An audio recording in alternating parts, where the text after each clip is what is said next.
Foi um impacto muito forte, desde logo pela magnitude do número de pessoas que estiveram presentes no edifício da Alfândega. Mais de 800 pessoas que estiveram e marcaram presença nesta apresentação de André Vilas-Boas, dos mais anónimos aos mais conhecidos, e esses são sempre os mais relevantes. Desde logo à cabeça o nome de Cecília Pedroto e do seu filho, Rui Pedroto, que é viúva de José Maria Pedroto, que foi uma das figuras, e ainda hoje é uma das figuras mais incontornáveis da história do Futebol Clube do Porto e que teve um passado muito forte ligado a Jorge Nuno Pinto da Costa, e como tal a presença de Cecília Pedroto dá um impacto muito forte a André Vilas-Boas, até neste contexto histórico. Depois, figuras lendárias do clube, como Jorge Costa, um dos míticos números 2 do Futebol Clube do Porto, António Sousa, um jogador que marcou uma era e que esteve até na Supertaça Europeia que o Futebol Clube do Porto conquistou em 1987, o seu filho Ricardo Sousa, depois os campeões da Europa, Maniche, Nuno Valente, Elton, que era o capitão de André Vilas-Boas quando treinador do Futebol Clube do Porto, que ganhou a Taça UEFA em 2011, Rolando também esteve presente. Portanto, a magnitude das pessoas e deste contexto de pessoas é algo muito impactante, mas também o discurso de André Vilas-Boas. Um discurso que desde logo à cabeça começa por agradecer a Jorge Nuno Pinto da Costa, mas a fazer uma referência de que é necessário romper com o clima também de medo que ele considera existir no clube nesta altura, mas também com a espécie de gratidão que parece que no olhar de André Vilas-Boas ele não quer que seja eterna, Jorge Nuno Pinto da Costa, considerando que este acaba por ser um momento de mudança, mas o facto de ele no seu discurso anotar desde cedo com a importância de terminar com o clima de medo do Futebol Clube do Porto é algo que impacta muito esta apresentação de André Vilas-Boas. São medidas tão transversais que vão desde o lado mais económico e estrutural do clube, passando pelo lado desportivo. Ele deu a conhecer que vai querer ter um portal da transparência, onde todos os negócios são declarados, onde tudo o que esteja na órbita azul e branca, no seu entender como Presidente, terá que ser declarado, e batalhou muito no seu discurso para o lado estrutural, a nível de infraestruturas relacionadas, por exemplo, com a Academia. Questionou o facto de a Academia ser um projeto na mente de Pinto da Costa desde 2016, quando foi candidato nessa altura, e que continua em 2024 sem haver qualquer tipo de avanço. Deu mesmo, por exemplo, uma informação de que com 2 chamadas conseguiu perceber que existe um terreno muito próximo do Centro de Estágios do Olival, onde com André Vilas-Boas aí poderia ser a Academia nova do Futebol Clube do Porto, até levantando algumas dúvidas sobre a forma como possa existir a expropriação dos terrenos na Maia, que é onde está projetada agora poder ser a Academia Azul e Branca. Fez uma grande referência relacionada com o scouting, dando nota de que pretende, no fundo, ter um departamento de scouting capaz de escrutinar e descobrir novos talentos, um bocadinho à imagem do que o Futebol Clube do Porto fez nos últimos anos e que perdeu, segundo o olhar de André Vilas-Boas, também muito recentemente.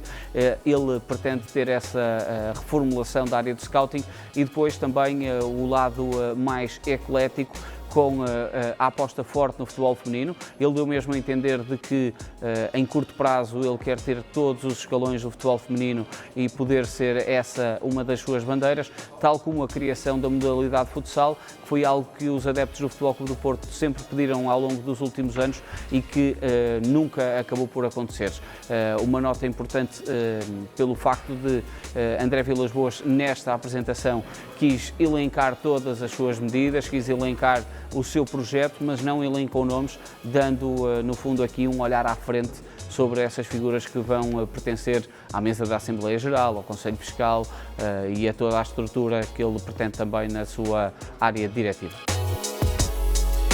É uma candidatura que já foi apresentada, foi a primeira a ser apresentada e Nuno Lobo percebeu que aquele teria de ser o seu timing, que ele foi um candidato que teve cerca de 5% nas últimas eleições. Recordo que as últimas eleições Jorge Nuno Pinto da Costa foi eleito com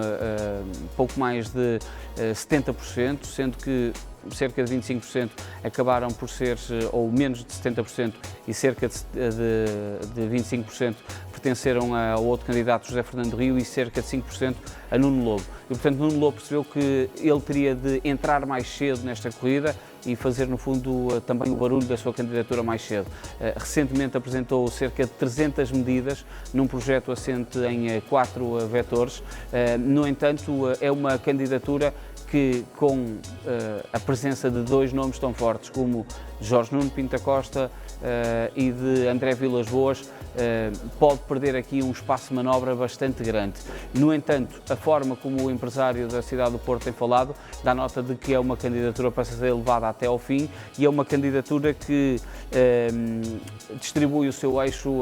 também muito direcionado para a parte económica, para um clube que pretende que Nuno Lobo quer que seja mais sustentável e mais robusto da área económica, não perdendo a componente esportiva.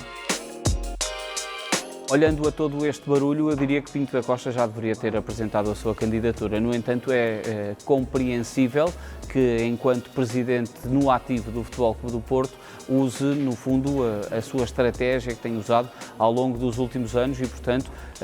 ainda não apresentou a sua candidatura. Uma nota importante sobre esta ausência ainda oficial de Jorge Nuno Pinto da Costa como novo candidato à presidência do Futebol Clube do Porto, prende-se com o facto de a sua comissão de recandidatura, juntamente com Pinto da Costa, se ter reunido também nos últimos dias para definir uma estratégia de quem é que pode ser o candidato e se Jorge Nuno Pinto da Costa será ou não o candidato à presidência do Futebol Clube do Porto. Eu acho que depois do que ele terá visto ontem, da quantidade de pessoas que estiveram na apresentação de André Vilas-Boas, Joaquim Oliveira, por exemplo, o empresário que é o maior acionista da Sport TV também, que esteve presente nesta candidatura e que tantas vezes esteve ao lado de Pinto da Costa, pode aqui fazer repensar Pinto da Costa de uma recandidatura ou não. Eu diria que nesta altura ele já poderia ter apresentado a sua candidatura, no entanto acaba por não surpreender, uma vez que é o presidente no ativo. Eu acho que se prevê a campanha mais disputada de sempre da história das eleições do Futebol Clube do Porto e que vai fazer com que, se Pinto da Costa for efetivamente candidato, tenha que, no fundo, dar mais a cara pela sua candidatura, que foi algo que ele nunca fez ao longo destes cerca de 40 anos em que teve que ser consecutivamente reeleito, porque a forma como o André Vilas-Boas tem comunicado, tem aproximado muitas figuras sagradas do clube, faz com que Jorge Nuno Pinto da Costa tenha que efetivamente batalhar ainda mais por uma recandidatura se ele for candidato. Portanto, eu acho que vão ser mesmo as eleições mais participadas de sempre, porque já se percebeu que André Vilas-Boas, e bem, não se amedrontou com um clima de medo que podia ser, no fundo, colocado sobre os seus ombros e tem levado a sua candidatura de uma forma continuada e, portanto, vai obrigar a que qualquer outro candidato também esteja muito na linha da frente de mostrar as suas ideias, de explicar aos sócios e de, no fundo, lutar pela cadeira de poderes no Futebol Clube do Porto.